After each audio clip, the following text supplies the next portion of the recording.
Bueno, buenos días, buenas tardes, hola a todos, estamos acá de vuelta en Cirugía para Pediatras. Hola Coti, ¿cómo estás? Buen día, Santi. Bueno, este sería nuestro podcast número 9, ¿no? Número 9. ¿De qué hablamos hoy? Y este fue un tema duro, ¿eh? Finalmente le pusimos la cola al burro, nos hicimos cargo. ¿De qué vamos a hablar, Coti? Abrí la caja de Pandora. Exactamente, vamos a hablar de apendicitis. Este tema que nos envuelve a todos los cirujanos pediátricos y a los pediatras, que nos hace llevar tan bien los unos con los otros, que nunca tenemos discusiones por estos temas. Jamás. No, justamente el paciente con apendicitis es tan difícil que no lo estábamos tomando como tema para el podcast porque queríamos dedicarle mucho tiempo y bueno, me parece que este va a ser el primero de algunos podcasts de apendicitis. Empecemos, a ver. ¿Cuáles son los datos clínicos a los que le llevas el apunte? Esa es una muy buena pregunta. Primero que todo, decir que la primer sospecha de apendicitis es la más importante. ¿Por qué? Porque el pediatra que no sospecha la apendicitis nunca va a hacer diagnóstico de apendicitis. Y yo creo que hay dos tipos de examen físico. Uno, el que hace el pediatra en un primer momento, y otro, el que hace el cirujano en un segundo momento. ¿Por qué? Porque le vamos a prestar atención muy probablemente a diferentes cosas. ¿En qué sentido? Y bueno, en que probablemente el pediatra le preste más atención a los vómitos, a la fiebre, a la evolución del dolor, si empezó epigástrico, si se fue a fosa ilíaca derecha. La verdad que el cirujano le da mucha más importancia al dolor de la fosa ilíaca derecha, a la forma en la que palpa ese dolor. Si ese dolor tiene defensa muscular, si ese dolor funciona como un botón que uno toca y le duele, toca y le duele. Yo, por ejemplo, llego a evaluar al paciente, primero que todo lo distraigo, le empiezo a hablar de Boca, le empiezo a hablar del superhéroe favorito. Y ahí es donde el padre le dice, presta atención, avísale al doctor si te duele. Exactamente, que yo justamente quiero que no me preste atención. Le empiezo a preguntar del mejor amigo y que me cuente, o sea que el cerebro de él tenga que ir a alguna búsqueda interna en la que tenga que buscar alguna respuesta. Entonces, en ese momento en el que está distraído buscando la respuesta a mi pregunta, recién ahí me voy a fosa ilíaca derecha. Primero le toco toda la panza y después me voy a fosa ilíaca derecha. Si él interrumpe el discurso al tocarle la fosa ilíaca derecha, eso a mí me llama mucho la atención. Y ya me sumo un montón de porotos para la decisión final de si lo llevo a quirófano o no. ¿Por qué? Porque a mí no me importa si es apendicitis o no. A mí me importa si lo voy a llevar a quirófano o no. ¿En qué sentido? Y bueno, la verdad que si es apendicitis o no, al final esa es una pregunta que nos hace bien al ego, a nosotros. O sea, la verdadera pregunta es, ¿este paciente vale la pena que le busquemos la apendicitis por vía quirúrgica o no vale la pena que le busquemos la apendicitis por vía quirúrgica, ergo llevarlo a quirófano o no llevarlo a quirófano?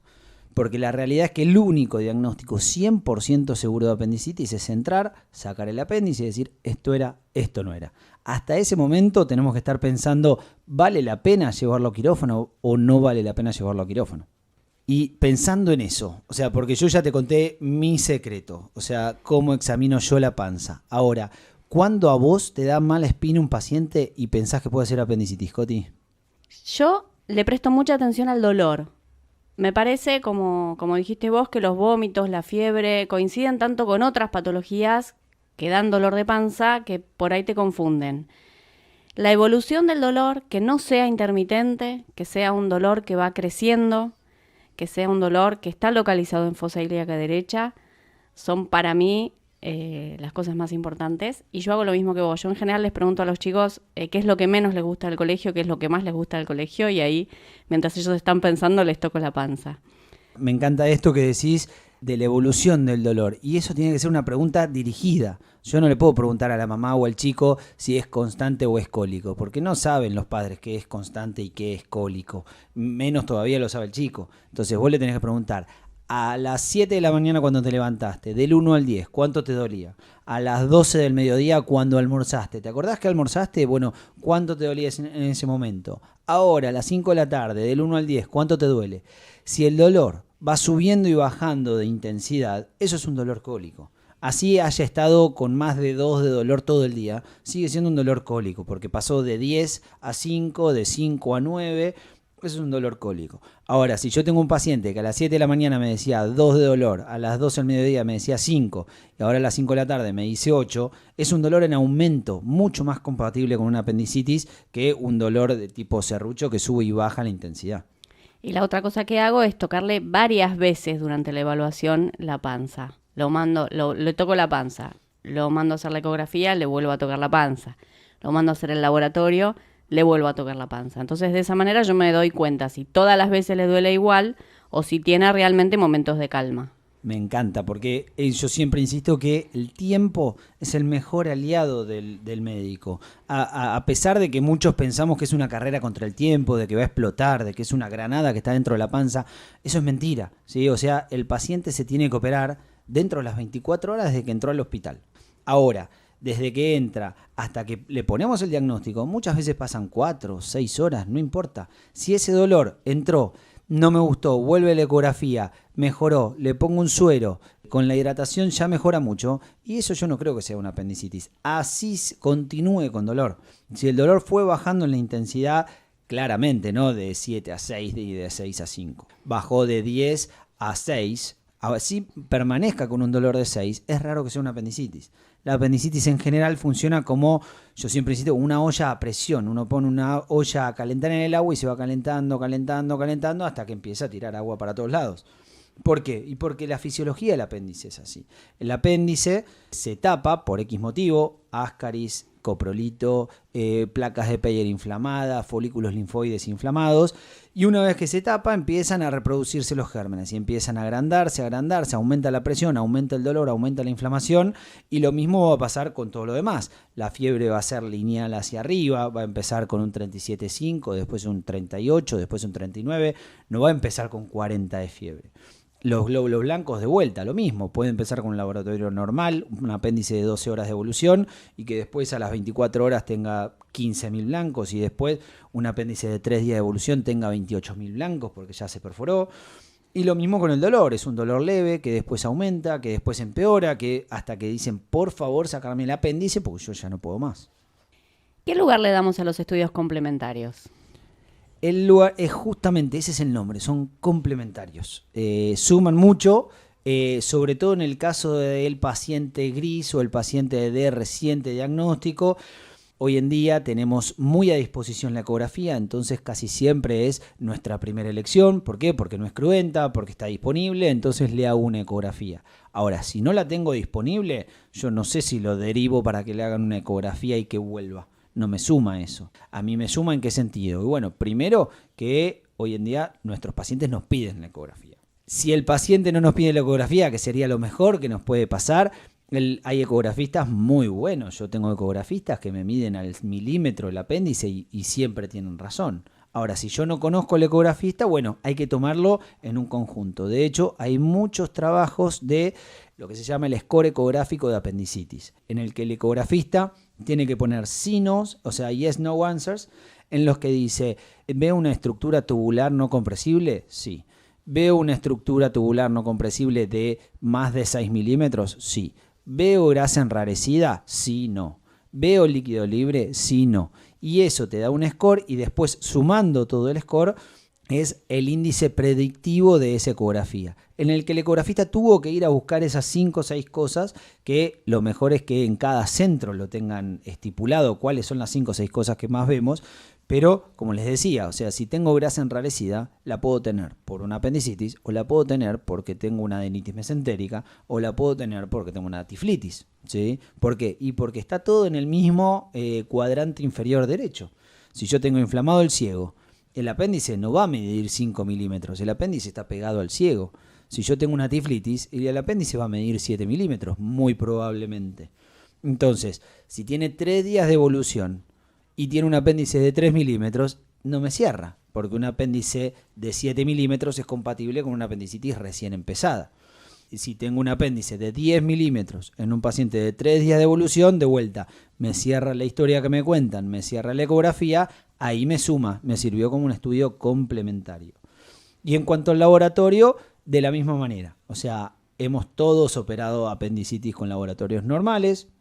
La realidad es que la mayoría de las apendicitis presentan leucocitosis, PCR elevada, Y dentro de esa leucocitosis, los neutrófilos son las células que más se van a ver en aumento. Yo en general, la gran mayoría de las apendicitis tienen más de 75% de neutrófilos y más de 12.000 blancos. Y una PCR de más de 10. Ahora, ¿he operado de apendicitis, claras apendicitis con PCR menores de 10? Sí. ¿He operado apendicitis con laboratorios de 8.000 blancos? Sí. ¿He operado apendicitis con 65% de neutrófilos? Sí. Ahora, de vuelta, ¿qué es lo que necesito? Un pediatra que lo sospeche, punto 1. Después, un estudio complementario que me diga sí, que el estudio complementario puede ser el laboratorio, puede ser la ecografía, o puede ser que venga el cirujano y le toque la panza y me diga sí. Si una de esas 3 segundas barreras es positiva, a ese paciente vale la pena llevarlo a quirófano. ¿Qué lugar tiene la tomografía? Uy, qué difícil, porque los que pasamos un tiempo en cirugía de adultos sabemos que los cirujanos de adultos piden mucha tomografía. Nosotros, por el contrario, no. Es muy raro que pidamos una tomografía. ¿A quién le pido una tomografía? Sobre todo al paciente obeso que por X motivo no me está terminando de cerrar el cuadro para mandarlo a la casa. Si el paciente no me está terminando de cerrar el cuadro para llevarlo a quirófano, prefiero llevarlo a quirófano. Prefiero meter la cámara, prefiero hacer una laparoscopía y sacar ese apéndice, que después de todo es el último método de diagnóstico, como decíamos, que hacerle una tomografía. Ahora, la realidad es que si el paciente no me está terminando de cerrar como para poder darle el alta, para quedarme tranquilo le pido una tomografía. No va a ser la primera vez que un paciente tenga un apéndice retrocecal o que esté por detrás de la vejiga, y que sea de muy difícil examen físico y que le hagamos diagnóstico por tomografía. Si yo estoy en la guardia con una sospecha de apendicitis, ya llamé al cirujano y lo estoy esperando, ¿qué es lo que no tengo que hacer? Qué buena pregunta y qué difícil en realidad. ¿Por qué? Porque lo primero sería que no tengo que hacer poner nerviosa a la familia y decirle que ya está llegando el cirujano. Porque muchas veces los cirujanos hacemos trampa y usamos el tiempo, así yo esté en la esquina del sanatorio. Si a mí me dicen, tengo un paciente con sospecha de apendicitis, yo prefiero dejar pasar tiempo para ver si ese paciente cambia el dolor o no. Si yo voy a tocarle la panza a la misma hora que fue el pediatra, voy a ver lo mismo que vio el pediatra. Yo no puedo pretender ver algo distinto. Entonces, en general, dejo pasar el tiempo. Y segunda cosa que no tengo que hacer, que me parece que hacia ahí va tu pregunta, es no le pongamos antibióticos. La realidad es que lo único que puede ocultar los síntomas de una apendicitis son los antibióticos. Si yo ya le pongo antibióticos, ya le estoy diciendo indirectamente al cirujano que lo va a tener que llevar a quirófano, porque después el examen físico puede no ser real, puede estar oculto. Ahora, sí podemos, 100% sí podemos darle analgésicos. Sobre todo analgésicos leves, como puede ser una dipirona. En el sentido de que le doy una dipirona, el paciente se puede sentir un poquito mejor, pero no le va a ocultar el examen físico al cirujano. O sea, el cirujano va a llegar, a pesar de que el paciente espontáneamente se sienta un poco mejor, el cirujano le va a tocar el hemiabdomen inferior derecho y al paciente le va a doler. Y ese paciente tiene una apendicitis. Porque el analgésico no le va a ocultar ese dolor. Sí lo va a hacer sentir mejor, que sobre todo en un paciente que tiene que esperar ahí, los padres van a decir, esta pediatra no está haciendo nada, no queremos eso. O sea, ¿podemos darle analgésicos? Sí, analgésicos leves, ¿sí? No le demos tramadol o ketorolac, porque después va a ser difícil, o sea, sobre todo en los pacientes grises. ¿Por qué mejoró? ¿Porque le puse ketorolac o porque no era apendicitis? La verdad que es una respuesta muy difícil de contestar. Lo más probable es que si mejoró sea porque no era apendicitis. Ahora, la realidad es que nunca lo vamos a saber. No tenemos la respuesta cierta a eso. ¿Y si yo estoy segura de que es una apendicitis y no necesito que vos me lo confirmes? Ahí está justamente lo que decíamos. Si tenemos un buen índice de sospecha, o sea, es bien clara la apendicitis, tengo cualquiera de los otros 2 estudios complementarios, laboratorio eco, que me están diciendo es apendicitis, le podemos poner antibiótico. Al contrario, nos va a mejorar mucho la cirugía. Claramente tiene que estar de acuerdo con el cirujano, tienen que estar los dos de acuerdo, pero es una muy buena técnica ¿para qué? Para frenar el cuadro. O sea, una vez que uno le pone antibiótico a ese paciente, uno frena el cuadro. Y ahí nos metemos dentro de un mundo de lo que se llama el tratamiento no operatorio de las apendicitis. Hoy en día el mundo se está discutiendo si realmente todas las apendicitis tienen que ser quirúrgicas o no. Porque muchas apendicitis se curan con antibiótico. Entonces, ¿Puedo ponerle antibiótico? Al contrario, por favor, ponle antibiótico. Si estás 100% segura y vos estás 100% segura de que ese paciente tiene que ir a quirófano, hablalo con el cirujano, compartirle tu pensamiento y si están los dos de acuerdo, por favor, ponle antibiótico. Es lo mejor que le puedes hacer a ese paciente. Perfecto, entonces, te llamé, le hidraté, le puse analgésico, le puse antibiótico. ¿Cómo manejamos los tiempos ahora? ¿Cuánto tiempo tengo yo para llevar a ese paciente a quirófano? Esa es una muy buena pregunta. Hoy lo que está dicho es que ese paciente tiene que pasar 24 horas y no tener más apéndice. Entonces, ¿qué significa eso? Y bueno, dentro de las 24 horas se va a operar. Ahora, si son las 7 de la mañana y se opera a las 7 de la tarde, ¿está bien? Sí, está bien, pasaron 12. Si son las 5 de la tarde y por X motivo no se pudo operar a la noche y se opera al otro día a las 5 de la mañana, ¿está bien? Sí, está bien. ¿Sí? Lo más difícil de trabajar ahí va a ser la ansiedad de los padres y comunicarle al padre de que dentro de las 24 horas se puede operar. Y ahí tenemos 3 tipos de paciente. Tenemos lo que es la apendicitis aguda, que se tiene que sacar el apéndice dentro de las 24 horas. El paciente complicado, una apendicitis que ya sabemos que está complicada porque el paciente está séptico, taquicárdico, más de 20.000 blancos, con líquido libre en la cavidad, que ese paciente lo tengo que operar dentro de las 6 a 8 horas. Y el paciente con el plastrón, que no lo tengo que operar. Entonces, la apendicitis aguda, este paciente que tiene 24, 48 horas de evolución, que tiene el laboratorio elevado, que lo toca y le duele, pero que está clínicamente estable, hoy se va a operar. ¿Cuándo? Hoy. Y si el cirujano le decís, che, apenas se pasa un horario, decime, así calmo a los padres. Pero no cambia. O sea, la realidad es lo que se vio es que las complicaciones van desde que inicia el dolor en la casa hasta que ingresa al hospital. Hay trabajos multicéntricos, metaanálisis, que lo que analizan es si el paciente se opera a las 2, a las 6, a las 8 o a las 18 horas, si cambia la cantidad de complicaciones posoperatorias, y la realidad es que no cambian. Empiezan a cambiar después de 24 horas de operado, que la realidad es que es muy difícil que pasemos más de 24 horas sin operar a un paciente. Ahora, lo que sí cambia es paciente de apendicitis aguda, el paciente que ya lo vemos complicado, ese paciente menor de 5 años, aclaremos que el paciente menor de 5 años, al no tener desarrollado el epiplón, va a hacer apendicitis mucho más agresivas en mucho más corto tiempo, ¿sí? En general es raro obtener un paciente de 3 años con una apendicitis, casi siempre son peritonitis directamente. El paciente que está claramente infectado, a ese hay que operarlo dentro de las 6 a 8 horas.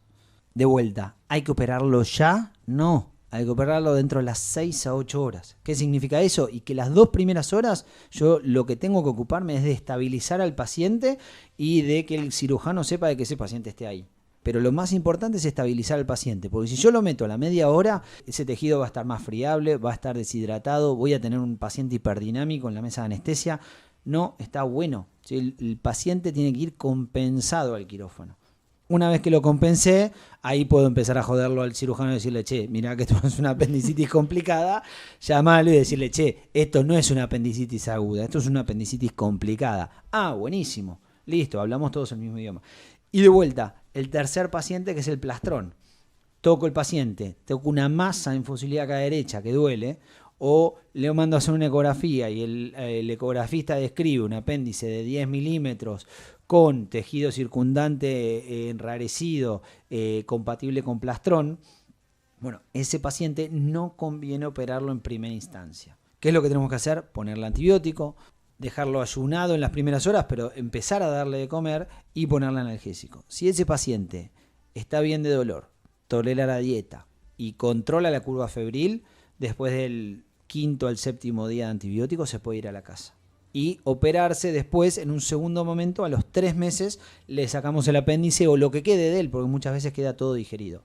Ahora, si el paciente del plastrón abdominal, después de las 48 horas, no controla la curva febril, el paciente no tolera alimentación, o el paciente tiene dolor que no podemos controlar, a pesar de que sea un plastrón, hay que operarlo. Y eso lo que lleva es a mucho mayor riesgo quirúrgico. ¿Quirúrgico de qué? Y de lesionar un asa, de lesionar el ciego, de perforar el ciego, ¿sí? Porque el tejido está más friable, está más inflamado y el riesgo de que se rompa dentro de la cirugía es alto y el riesgo de salir con una ileostomía o con una colostomía es alto.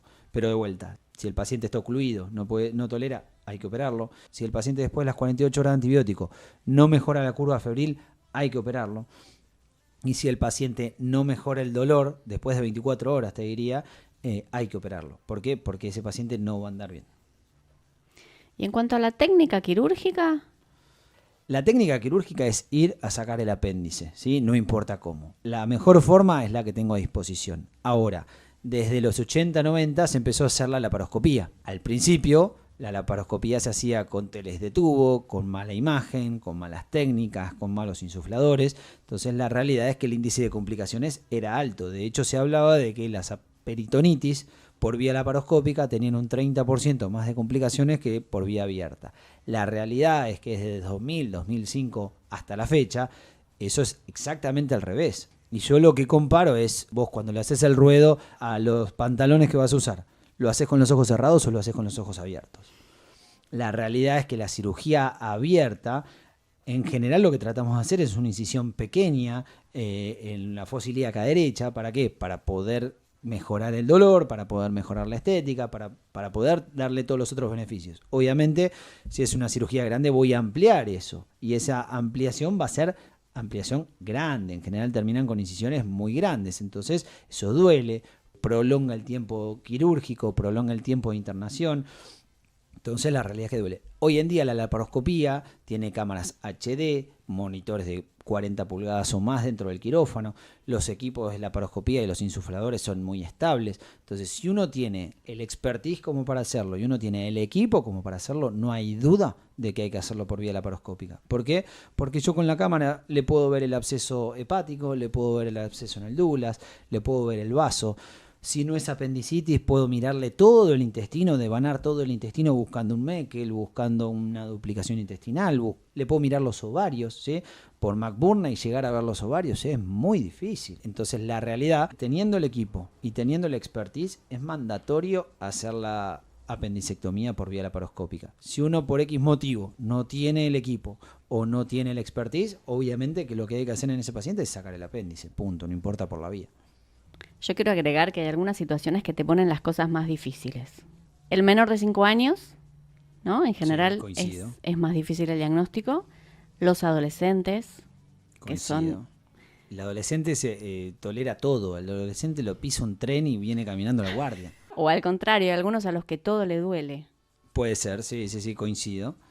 Y el otro es el obeso, el paciente obeso, sí, que es más difícil de palpar. Sí, esos 3 pacientes son dolores de cabeza para todos. Si te agrego un cuarto, la nena con infección urinaria, la nena que tiene sedimento patológico, y en realidad muchas veces el sedimento patológico es porque el apéndice está arriba de la vejiga, detrás de la vejiga, y también se inflama la vejiga, entonces el sedimento es patológico. Y te lo digo porque me pasó hace muy poquito, de confundir una infección urinaria con un flor de plastrón retrovesical. Santi, creo que hoy en este podcast dejamos más dudas que certezas. Bueno, cumplimos el objetivo, me parece. Porque la realidad es que esto es lo que nosotros hacemos en nuestra experiencia. Tenemos que estar siempre preparados para ver ese mono verde que va a entrar por la puerta, que va a tener laboratorio normal, que va a venir caminando, que le vamos a tocar la panza y no le va a doler y va a ser una apendicitis. Entonces, siempre hay que estar alerta. Alto índice de sospecha. Exacto. Y en cuanto a los estudios complementarios, pedirlos no es grave. De repente pedir una tomografía, sobre todo si la vamos a hacer con anestesia, sí es desaconsejado. Ahora, una ecografía, un laboratorio, dejar a un paciente ayunado con una hidratación parenteral, no creo que sea de mala práctica, sino al contrario.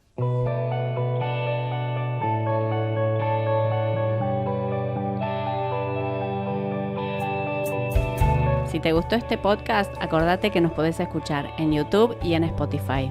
Y nos podés seguir en @grupo de cirugía pediátrica en Instagram o en la página de internet www.cirujanopediatra.com.ar. Este podcast lo podés escuchar mientras estás esperando que venga el cirujano. O cuando estás en el auto yendo a hablar a ese paciente que te consultó la pediatra. Porque el conocimiento va con vos.